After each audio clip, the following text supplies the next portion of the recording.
अभिवादन स्वीकार कीजिए ब्रजेश मिश्रा का और आप देखना शुरू कर चुके हैं द डिबेट। बहनों भाइयों, संविधान का मामला भारतीय जनता पार्टी के गले पड़ गया है। आज ओथ के दौरान भी आपने देखा होगा कि अपोजिशन के अधिकांश लोकसभा सदस्यों ने संविधान की प्रति लेकर शपथ ली है। बहनों भाइयों, संविधान के इस मामले को लेकर उत्तर प्रदेश के चुनाव का जनादेश भी बहुत कुछ स्पष्ट रहा है, लेकिन बीजेपी भी इसका जवाब देने के लिए आज इमरजेंसी को लेकर आई है। क्या इमरजेंसी का मुद्दा संविधान के मुद्दे का काउंटर कर पाएगा, या ये मुद्दा वाकई में भारतीय जनता पार्टी के लिए को असहज कर जाएगा? संविधान के इस मुद्दे पर बीजेपी के पास क्या जवाब नहीं है, और अगर जवाब है तो फिर अपोजिशन ने इसको अपना अस्त्र बना लिया है।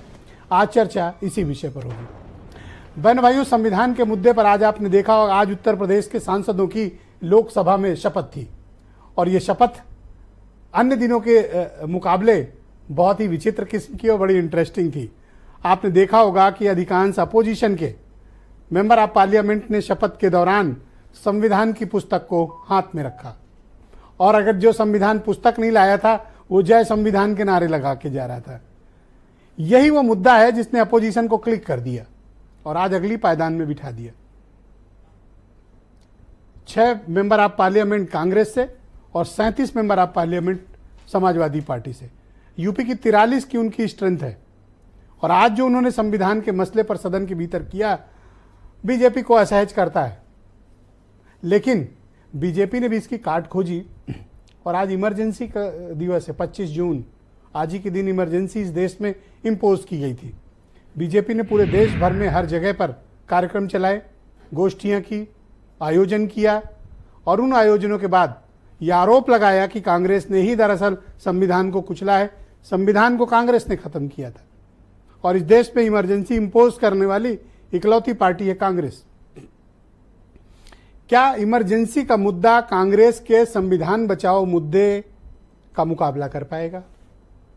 अभी तक तो 3 प्लेयर लड़ रहे थे, 2 ही प्लेयर मुख्य था, एनडीए की तरफ से बीजेपी और समाजवादी पार्टी और अखिलेश यादव और वो राहुल गांधी। आज तीसरे प्लेयर की सुबह 10:30 बजे एंट्री हुई, मायावती। कहा ये दोनों नाटक कर रहे हैं संविधान बचाने के लिए, इनमें से किसी का कोई इंटरेस्ट नहीं है संविधान बचाने का, हम बचाएंगे संविधान, और ये तो नाटक कर रहे हैं, आपस में गेम फिक्स किए हुए हैं। उनका तात्पर्य था कि आपस में लड़के इन्होंने बाकियों को इरेलीवेंट कर दिया है। दरअसल मुख्यतः जो शेड्यूल्ड कास्ट कम्युनिटी के वोट हैं, मोस्ट ओबीसी के वोट हैं, सबसे बड़ा कंसर्न किसी भी पॉलिटिकल पार्टी के लिए इस समय वो है, और उसको वापस पाने की ही जद्दोजहद है। विपक्ष को लगता है कि उसके पास एक नायाब फार्मूला मिल गया है, और इसी फार्मूले के दम पर वो बीजेपी को घेर लेगा। तो क्या आपातकाल का मुद्दा संविधान के इस वक्त के बचाव मुद्दे की बराबरी कर पाएगा या नहीं कर पाएगा?